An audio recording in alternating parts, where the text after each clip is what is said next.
안녕하십니까? 저는 오늘 여러분들에게 상담 심리학을 전공한 이후 어느 영역에 취업을 할 수 있고 활동을 할 수 있는지에 대해서 안내해 드릴 이광재라고 합니다. 최근 우리나라의 사회 문화적 상황에 의하면 상담의 영역이 점차 넓어지고 있습니다. 그만큼 정부 정책도 국민들의 정신 건강에 관심을 가지고 있고 또 국민들 또한 행복한 삶에 대한 관심을 가지고 있기 때문에 아마 이 시장이 그리고 이 현장의 스펙트럼이 점점 넓어지지 않을까라는 생각들을 하고 있습니다. 정말 반가운 소식이게도 상담 심리학을 전공한 후에 취업할 수 있는 기관들이 굉장히 많이 있습니다.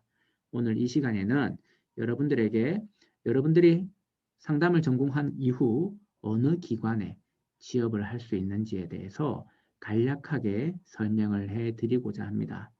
참고로 짧은 시간 안에 제가 이 상담 기관들에 대해서 소개를 해드릴 건데요.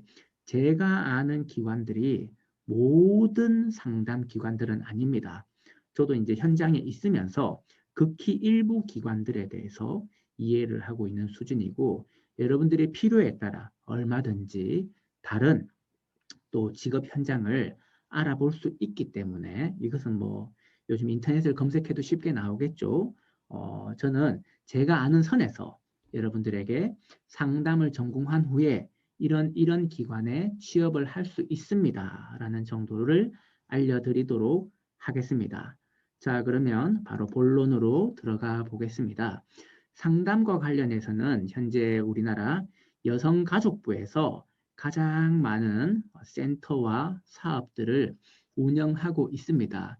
대표적으로 청소년 상담복지센터, 학교 밖 청소년 지원센터, 건강가정 다문화 가족 지원센터, 이런 센터들의 경우에는 현재 우리나라 지자체에 없는 곳이 없습니다. 대부분의 시, 군구 또는 시도 단위마다 이 센터들을 다 운영하고 있기 때문에 얼마든지 우리 주변에서 발견할 수 있고 또 취업을 할 수 있다는 점 먼저 안내를 해드리고요. 참고로 또 상담의 경우에는 시간제 상담원들을 많이 뽑습니다. 대부분의 시간제 상담원들이 우리 나이가 좀 있으신 분들이 취업을 하고 가정생활 하시면서 또는 다른 어떤 봉사활동이나 다른 영역의 일을 하시면서 시간제로 상담원 활동을 많이 하는데요. 그런 의미에서 볼 때 우리 영남신학대학교의 만학도 분들도 얼마든지 취업 현장이 열려져 있다는 것을 안내해 드립니다.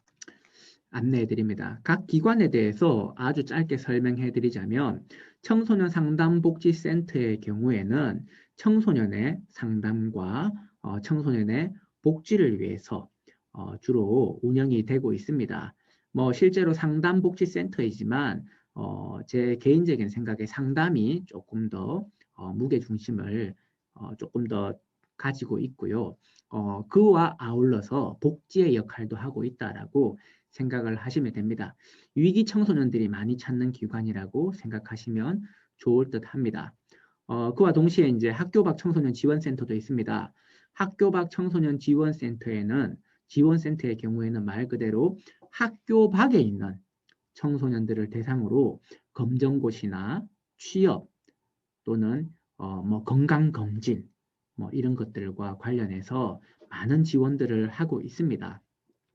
그리고 우리 청소년들이 쉼터를 종종 이용하는 경우가 있는데요. 청소년 쉼터라고 하면 주로 가출 청소년이나 개인적인 사정으로 인해서 가정에 복귀할 수 없는 청소년들이 쉼터에 거주하면서 취업을 한다든지 또는 검정고시를 본다든지 또는 학교를 다닌다든지 해서 일종의 가정의 역할을 하고 있는 곳이다라고 생각을 하셔도 될 듯합니다. 그리고 건강가정 다문화 가족 지원센터의 경우에는 가족 안에 일어나는 어떤 상황들에 대해서 지원을 하고 최근에 또 이제 우리 다문화 가족이 점차 증가하고 있기 때문에 다문화 가족에 대한 적극적인 지원도 하고 있는 센터라 볼 수 있습니다. 그리고 이제 성폭력 관련해서 해바라기 센터가 있고요. 또 가정폭력 상담소, 또 여성 긴급전화 1366 등이 있습니다. 이러한 센터들은 우리나라에 굉장히 많이 있습니다. 굉장히 많이 있다라는 말은 그만큼 여러분들이 취업할 수 있는 기관들이 많이 있다라는 겁니다. 그래서 우리 상담을 공부한 다음에 얼마든지 여러분들이 역량을 충분히 쌓고 또 자격을 취득한 다음에 현장에 들어갈 수 있다는 점 안내를 해드립니다. 여성가족부에 대해서 더 많은 사업이 있지만 이 정도로 제가 정리를 해볼 거고요. 또 아울러서 이제 교육부에서 주로 하고 있는 상담의 영역도 있습니다. 각 학교마다 요즘에 이제 위클래스라는 곳이 있고요. 또 교육지원청을 중심으로 위센터가 있습니다. 그리고 또 교육청, 시도 단위를 대상으로 위스쿨도 있는 것으로 알고 있습니다. 이러한 경우에는 여러분들이 상담을 전공하고 또 전문 상담사로서 또는 전문 상담사로서 전문 상담 교사로서 취업할 수 있는 기관이 있다라는 것을 안내해 드리고요. 또 교육청에서는 주로 이제 학습 클리닉 센터라고 해서 청소년들의 학습을 지원하기 위한 상담을 베이스로 한 학습을 지원하기 위한 센터들을 운영하고 있습니다. 이런 경우에도 여러분들이 얼마든지 취업이 가능하다라고 말씀을 드립니다. 뭐 초중고등학교뿐만 아니라 대학에서도 학생생활상담소, 인권센터, 진로지원센터, 교수학습센터에서 상담 전문가들이 활동을 하고 있습니다. 물론 교수학습센터의 경우에는 상담원들이 많지는 않습니다. 하지만 대학의 학생들을 대상으로 또 학습과 관련된 어려움을 돕기 위해 상담원들도 또 취업을 해서 활동을 하고 있는 것으로 알고 있습니다. 또 보자면은 이제 상담과 관련하여서 정신건강복지센터나 아동보호기관, 또 치매안심센터 또는 공무원과 관련된 역할들도 많이 하고 있고요. 또 사설상담센터들도 운영을 하고 있습니다. 공무원의 경우에는 경찰로도 상담 전공자들이 취업을 하고 있고요. 또 교정직 공무원, 국방부 상담관, 또 보건, 의료 계열로도 상담을 전공하고 임상심리사로 취업을 한다든지 또 고용노동부에도 직업 상담사들이 취업을 해서 공무원으로서 역할을 하고 있는 것으로 제가 알고 있습니다. 여기 보시면 이제 차이점이 이 색깔이 다 다릅니다. 예, 색깔이 글씨마다 색깔도 다르고 바탕의 색깔도 다른데요. 바탕의 색깔이 조금 진한 영역들, 청소년 쉼터나 건강가정다문화가족지원센터, 가정폭력상담소, 치매안심센터, 사설상담센터를 제가 진하게 표시한 이유는 이러한 기관들은 이렇게 저희 만학도들, 연세가 좀 있으신 분들도 충분히 취업을 하고 있습니다. 기관의 성격에 따라서 또 일부러 연령이 좀 있는 분, 연륜이 좀 되시는 분들, 또 나이가 조금 있으신 분들을 취업 현장으로 모시는 경우들이 많이 있기 때문에 우리 만학도들이 얼마든지 졸업 후에 자격을 갖춘 다음에 취업을 할 수 있다라는 것을 안내해 드립니다. 그리고 글씨 색깔에 따라서 또 조금씩 다른데요. 청소년 쉼터 건강가정다문화가족지원센터 이런 식으로 파란색으로 적혀져 있는 것은 사회복지의 역 색깔이 굉장히 강한 기관들입니다. 따라서 여러분들이 상담을 전공하면서 사회복지 부분을 복수 전공하게 될 때 또 이런 기관들에 들어가기가 굉장히 유리합니다. 그래서 상담 심리를 전공하면서 사회복지도 복수 전공할 수 있습니다. 그래서 여러분들이 졸업했을 때 상담 전공자로서 사회복지사 자격증을 취득하고 쉼터나 건강가정다문화가족지원센터나 아동보호기관에도 취업을 할 수 있다는 것을 안내를 해드리고요. 빨간 글씨로 쓰여져 있는 진로지원센터 또는 고용노동부의 직업상담사 이러한 영역들은 여러분들이 직업상담사 자격을 취득하게 되면은 또 취업을 할 수 있는 기관들입니다. 또 상담을 베이스로 해서 직업상담사 자격을 취득하고 또 직업상담사로 활동하고 있는 분들이 많이 있습니다. 여러분들도 얼마든지 직업 상담사 자격증을 취득해서 취업을 할 수 있고요. 직업 상담사의 경우에는 다른 큰 제한이 없습니다. 여러분들이 학교를 다니시면서 학업 중에 자격을 취득할 수 있다라는 점 안내를 해드립니다. 보시면은 색깔이 조금 이 무슨 색이라고 해야 하나요?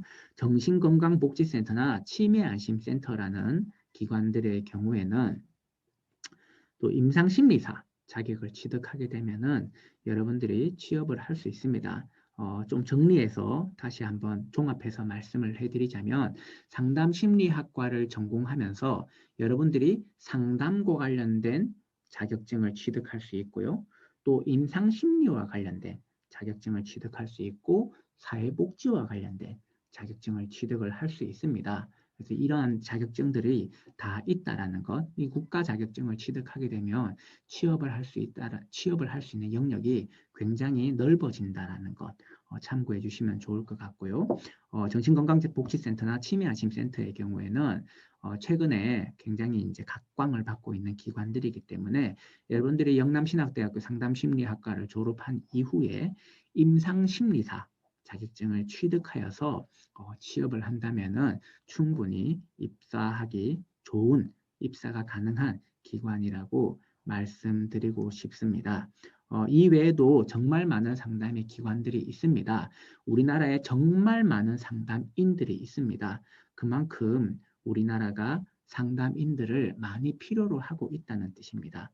그리고 대부분의 상담 기관은 국가사업 또는 정부 또는 지자체에서 운영을 하고 있기 때문에 뭐 공무원의 경우도 있죠. 경찰이나 교정직 공무원, 공무원의 경우도 있지만은 공무직으로서 여러분들이 얼마든지 안정적인 취업 현장에 들어갈 수 있다라는 것 참고해 주시면 좋을 것 같습니다. 주요 취업 기관은 이 외에도 많이 있다라는 것 다시 한 번 더 말씀드리고요. 이 기관들에 대해서 제가 일일이 설명을 하지는 못합니다. 저희에게도 주어진 시간이 있기 때문에 크게 또 이 동영상을 통해서 여러분들이 접하게 됐을 때는 아무래도 집중력이 오래 가지 못합니다. 그래서 이러한 기관들이 있고 이러한 기관들에서 상담원들이 활동을 하고 있다라는 것 우선 말씀해드리고 관심이 있는 분들은 이 기관들에 대해서 좀 따로 검색을 해서 참고하시면 좋겠다라는 생각이 듭니다. 그러면은 주요 취업 기관에 대해서는 이 정도로 하고 일단 넘어가도록 하겠습니다. 두 번째로 말씀드리고 싶은 것은 상담과 관련된 영역에 들어왔을 때 여러분들이 어떤 경제적인 복지를 누릴 수 있느냐라는 것에 대해 말씀을 해드릴 건데요. 뭐 가장 현실적인 부분이 임금입니다. 내 월급이 얼마이냐라는 궁금증들을 많이 가지고 있는데요.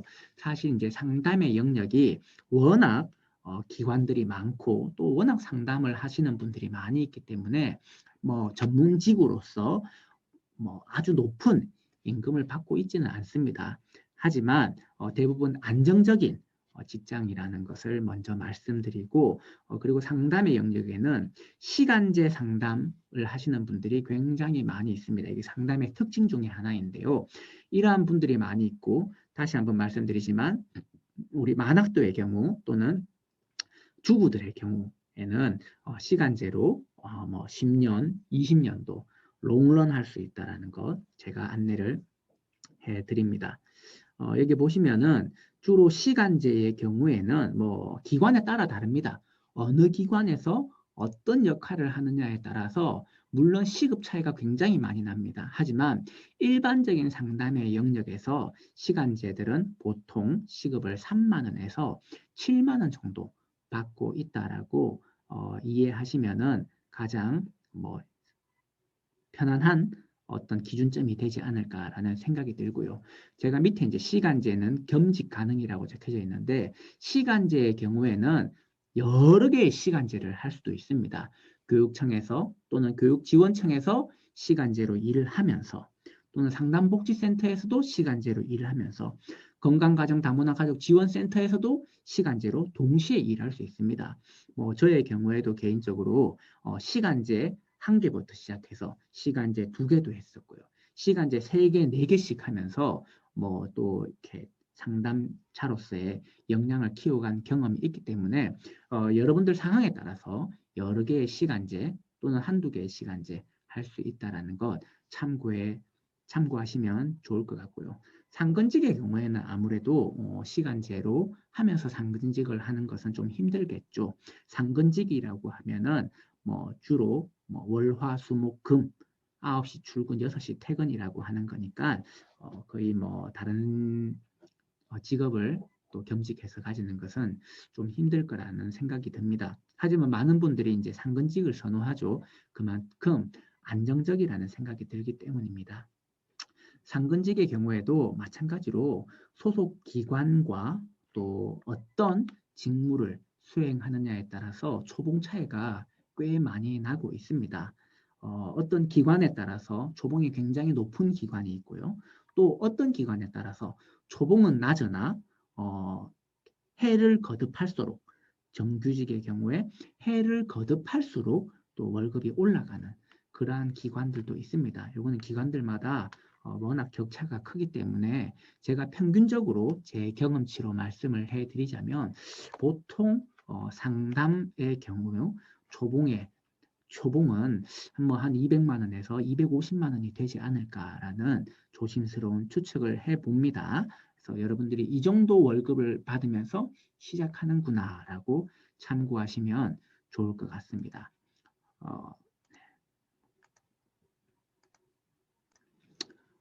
이어서 설명을 해드리자면은 네, 경우에 따라 다릅니다. 하지만 보통 일반적으로 상담 심리를 전공한 분들이 취업에 어떻게 취업을 하는지 제가 가만히 지켜보니까요.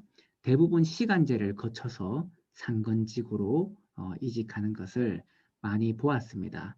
아까도 말씀드렸듯이 상담의 영역은 시간제로 활동하시는 분들이 굉장히 많이 있습니다. 따라서 대부분 이제 학교를 졸업한 후에 또는 대학원을 진학해서 시간제로 상담원의 경험들을 쌓고요. 그리고 나서 경우에 따라서 시간제로 오랫동안 일하시는 분들도 있고 또 시간제 경험을 쌓아서 상근직으로 또 이제 옮겨 타는 분들도 많이 보았습니다. 따라서 이러한 이제 과정들을 거치는 경우들이 대부분이다라고 참고하시면 되고 이거 제가 말씀드리는 것은 다시 한번 말씀드리지만 절대적인 건 아닙니다. 경우에 따라서 많은 변수가 있습니다. 하지만 제 경험치로 보았을 때 이러한 과정들, 이러한 임금 체계를 지니고 있다라는 것을 말씀드립니다. 자, 중요한 것은 우리가 취업 현장에 들어가기 위해서는 자격증이 꼭 있어야 됩니다. 상담의 영역은 사실 졸업하는 졸업장만 가지고 현장에 들어가기가 좀 어렵습니다. 취업을 하기 위해서 상담과 관련된 자격증들을 많이 요구하고 있는데요. 대표적인 자격증이 청소년 상담사입니다. 청소년 상담사의 경우에는 국가 자격증입니다. 따라서 공공기관의 경우에는 청소년 상담사 자격을 많이 요구하고 있습니다. 여러분들의 경우에는 4학년 졸업을 하고 나면은 청소년 상담사 3급을 응시할 수 있는 자격 요건이 됩니다. 그럼 이제 물론 시험을 봐야 되겠죠. 하지만 청소년 상담사 자격증은 상담 현장에서 꼭 필요한 자격증이기 때문에 졸업하자마자 또는 4학년 2학기 때 시험을 볼 수 있습니다. 보통 이제 1년에 한 번 정도 시험 응시 기회가 있는데요. 4학년 2학기 때 꼭 시험을 봐서 미리 준비를 해야 되겠죠. 꼭 시험을 봐서 졸업과 동시에 자격증을 딸 수 있는 그러한 기회를 잘 만들어가면 좋겠다라는 말씀을 드립니다. 그 외에도 현재 우리나라의 이제 공공기관에서는 한국상담학회와 한국상담심리학회에 자격증들을 많이 요구하고 있습니다. 한국상담학회에서는 전문상담사라고 하고요. 한국상담심리학회에서는 상담심리사라고 명칭이 붙어 있는 것으로 알고 있는데 이러한 자격들은 우리 영남신학대학교 상담심리학과를 다니면서 수련을 받아서 자격증을 취득할 수 있습니다. 물론 이 학회 자격증이기 때문에 국가 자격증만큼 비용이 저렴하진 않습니다. 돈이 조금 들어가는 부분이 있는데 그럼에도 이러한 자격증들은 현장에서 필요로 하는 자격증들이기 때문에 이 여건이 된다면 또는 여유가 있다면 학교를 다니면서 수련을 받고 자격증을 취득하면 좋겠다라는 생각이 듭니다. 다시 한번 말씀드리지만 이거는 이제 현장에 나와 있는 제 경험치에서 말씀드리는 거고 또 다른 현장이 있을 수 있겠죠. 또는 상황에 따라 다를 수 있다는 점들 말씀을 드립니다. 그 외에도 범죄심리사, 임상심리사, 또 사회복지사, 또 직업상담사 등 많은 자격증들이 있습니다. 범죄심리사의 경우에는 한국심리학회 산하, 사회 및 성격, 정확하게 제가 학회 이름까지는 모르겠네요. 요 홈페이지에 들어가면은 범죄심리사에 대한 자격증이 안내되어 있습니다. 상담심리학과를 졸업하게 되면은 범죄심리사 자격증도 응시할 수 있는 것으로 알고 있고요. 특히 이제 영남신학대학교의 경우에는 상담 실습 과목들이 있기 때문에 졸업을 하게 되면은 산업인력공단에서 발급하는 임상심리사 자격증을 또 취득을 위한 시험 응시를 할 수 있습니다. 그러면 또 공부를 열심히 해야 되겠죠. 임상심리사 자격증을 취득하고 또 경우에 따라 또 정신보건요원으로 수련을 받은 후에 정신보건 임상심리사로도 활동을 할 수 있습니다. 제가 현장에 나와 보니까 정신보건 임상심리사 자격증을 가지고 있을 때 굉장히 취업을 할 수 있는 스펙트럼이 넓다라는 것을 피부로 많이 경험하고 있습니다. 그래서 여건이 된다면 이러한 수련 과정을 통해서 정신보건 임상심리사도 한번 여러분들이 취업해 본다면 어떨까라는 생각이 들고요.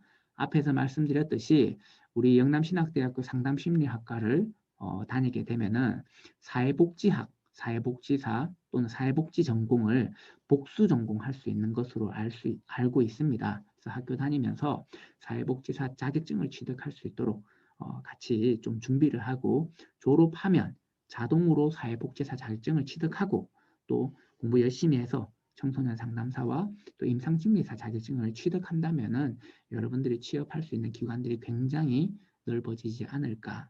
현장에서는 자격증을 굉장히 중요하게 생각하기 때문에 여러분들이 취업할 수 있는 기회가 굉장히 많지 않을까라는 생각들도 가지고 있습니다. 그리고 이 보라색으로 나와 있는 청소년 지도사의 경우에는 조금 과외의 자격증이긴 한데 이 자격증의 경우에는 여러분들이 따로 졸업한 후에 학점은행제나 또는 청소년 관련된 기관에서 일하면서 청소년 지도사 자격을 응시할 수 있습니다. 그리고 또 청소년 지도사 자격증도 국가 자격증이거든요.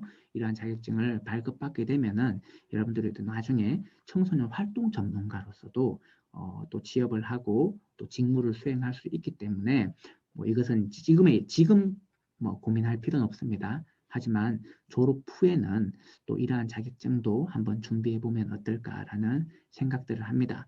여기 밑에 보면은 제가 직업 상담사 컴퓨터 활용 1급, 2급 자격증, 커말 능력 1급, 2급 자격증에 대해서 안내를 해 놓았는데요. 직업 상담사를 빨간색으로 표시해 놓았습니다. 왜냐하면은 직업 상담사의 경우에는 여러분들이 학부 재학 중에 자격을 취득할 수 있습니다.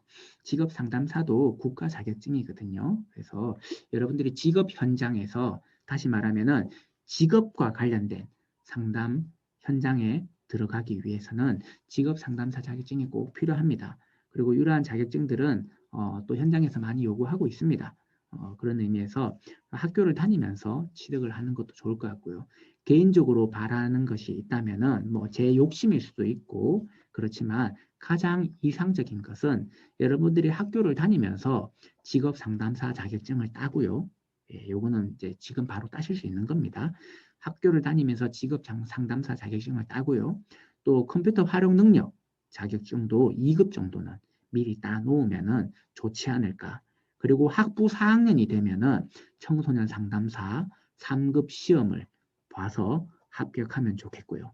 졸업과 동시에 사회복지사 자격증을 발급받고 그러면서 또 경제적으로 좀 여유가 있는 분들은 학회 수련까지 받는다면 여러분들이 졸업한 후에 자격증이 적어도 4개, 3개, 많으면 5개까지 취득을 할 수 있습니다. 그러면은 여러분들이 어느 직장 현장에 들어가서든 여러분들의 역량을 잘 발휘하고 또 대부분의 공공기관은 다시 한번 말씀드리지만 자격증을 요구합니다. 그래서 여러분들이 취업할 수 있는 현장의 폭이 굉장히 넓어진다라는 것 참고하시면 좋겠습니다. 자, 이렇게 자격증에 대해서 간단하게 안내를 해드렸고요.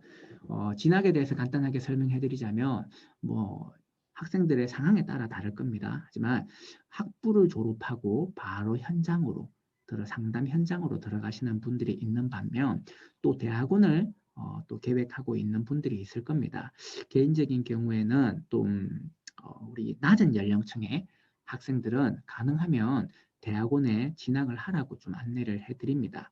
뭐 상황에 따라 물론 다르겠지만 그러나 대학원에 좀 진학을 해서 좀 더 전문가로서 역량을 쌓는다면 졸업 후에 또 여러분들이 전문가로서 기량을 마음껏 발휘할 수 있지 않을까라는 생각들을 해봅니다. 대학원의 경우에는 주로 일반 대학원에서 상담을 전공하는 경우가 있고요. 뭐 일반 대학원이라고 하면 뭐 일반 대학원 교육학과, 뭐 심리학과 이런 곳에서 상담을 전공할 수 있고요. 또는 상담대학원이 있습니다. 영남신학대학교에도 상담대학원이 있는 것으로 제가 알고 있습니다. 바로 여러분들이 영남신학대학교를 졸업하고 또 상담대학원에 진학해서 석사로서 상담사로서 또 과정을 밟아갈 수 있고요. 경우에 따라서 나는 단순히 상담자가 되는 것보다 또 교사로서의 타이틀을 가지고 학교 현장에서 상담의 일을 수행하고 싶다. 라고 생각한다면 교육대학원을 통해서 전문 상담 교사를 준비할 수도 있습니다. 현재 이제 학교의 경우에는 전문 상담 교사도 있고 전문 상담사도 있습니다. 엄격하게 구분하자면 전문 상담사는 상담에 집중을 좀 많이 하는데 교사와는 조금 다른 좀 어떤 차이점이 있습니다. 전문 상담 교사의 경우에는 말 그대로 임용고시를 합격하고 교사로서 어떤 교사의 복지 혜택을 누리고 월급 테이블 안에 이제 월급을 받고 하는 경우고요. 전문 상담사는 어떻게 보면 좀 직원으로서 조금 비슷한 것 같지만 조금 다른 직급 체계를 가지고 있다는 것 참고하시면 좋을 것 같습니다. 아무튼 이렇게 여러분들이 학부를 졸업하거나 대학원을 졸업한 후에 상담 현장에 들어갈 수 있다는 것을 말씀을 드립니다. 중요한 것은 공부는 여러분들의 상황에 따라 더 할 수도 있고 덜 할 수 있습니다. 물론 현장에서는 가능하면은 고학력자를 선호하긴 합니다. 하지만 이것은 절대적인 것은 아닙니다. 가장 중요한 것은요. 자격증이라고 개인적으로 생각하고 있습니다. 자격증은 아마 필수적이지 않을까라고 생각을 하는데요. 상담의 경우에 우리가 얼마나 상담을 잘하는지 쉽게 파악할 수가 없습니다. 따라서 상담에 대해서 그 사람의 역량을 그나마 객관적으로 평가할 수 있는 것이 자격증이 아닐까라고 생각을 합니다. 따라서 저는 뭐 학위는 권고사항이지만 자격증은 필수사항이 아닐까라는 생각들을 가지고 있고 실제로 뭐 저의 경우에는 현장에서 상담을 하고 있고 또 저도 이제 여러 번의 취업 과정을 거쳤고 또 주변에서 많은 사람들이 취업하고 있는 과정들을 지켜보고 있기 때문에 이러한 말씀을 드리고 있습니다. 정리를 하자면은 물론 제가 말씀드린 것이 오늘 뭐 제가 여러분들에게 드린 정보가 이게 절대적입니다. 이것이 모든 것입니다. 라고 말씀드릴 수는 없습니다. 그것은 확실합니다. 하지만 제가 제 경험치에서 보고 이해하고 있는 바에 대해서 말씀을 드린 거고요. 또 제가 현장에 나온 지 이미 이제 경력이 조금 오래되었기 때문에 제가 현장에서 피부로 접하고 있는 부분들이 많은 현실적인 부분이지 않을까라는 생각들을 가지고 있습니다. 하지만 또 저희가 현장에 있지만 제가 모르는 다른 어떤 상담의 영역들도 많이 있을 겁니다. 따라서 여러분들이 오늘 이러한 내용들을 통해서 이 정도의 직업 현장이 있구나. 그리고 내가 직업 현장에 나가기 위해서 이 정도의 자격을 취득해야 하는구나. 그리고 또 내가 상담자로서 잘 쓰임받기 위해서 좋은 역할을 하기 위해서 이러한 진학 설계를 해야 하는구나 라는 큰 틀을 잡으면 좋을 것 같고요. 바라는 것은 여러분들 학부 4년 다니는 동안 그냥 뭐 학교 공부도 물론 열심히 해야겠죠. 하지만 졸업 후 여러분들의 진학과 진로를 위해서 미리 좀 잘 준비를 하고 계획을 하면 좋겠다라는 생각을 가지고 있습니다. 그래야지 여러분들이 또 졸업한 후에 뭐 공부한 것은 사실 뭐 써먹어야 되겠죠. 그리고 사회를 위해 기여해야 되겠죠. 그래서 뭐 내 주변에 심리적으로 정서적으로 어려워하는 사람들을 도울 수 있을 거라고 생각을 합니다. 바라기는 여러분들 영남신학대학교 상담심리학과 너무 잘 입학하셨습니다. 너무 좋은 학교에, 너무 좋은 학과에 입학했습니다. 졸업한 후에 졸업한 후에는 바라기는 졸업한 후에는 이 사회가 필요로 하는 상담인으로서 잘 성장하여서 또 이 사회를 위해서 좋은 기여를 하면은 좋겠다는 생각이 들고요. 바라기는 저도 또 영남신학대학교를 졸업했지 않습니까? 바라기는 상담 현장에서 같이 우리가 어깨를 견주면서 일할 수 있는 기회를 가지면 좋겠습니다. 궁금한 것이 아마 많이 있을 겁니다. 학교 다니시면서 우리 윤희상 교수님 그리고 김규식 교수님께 많이 질문해서 또 많은 정보 가지고 여러분들이 성장해 나가면 좋겠습니다. 이상으로 또 여기까지 제가 짧은 시간이었지만 저에게 이렇게 또 강의를 할 수 있는 기회를 주셔서 감사드리고요. 또 조금이라도 여러분들에게 도움이 되었으면 하는 마음을 가져봅니다. 여기까지 안내해드리고 마치겠습니다. 감사합니다.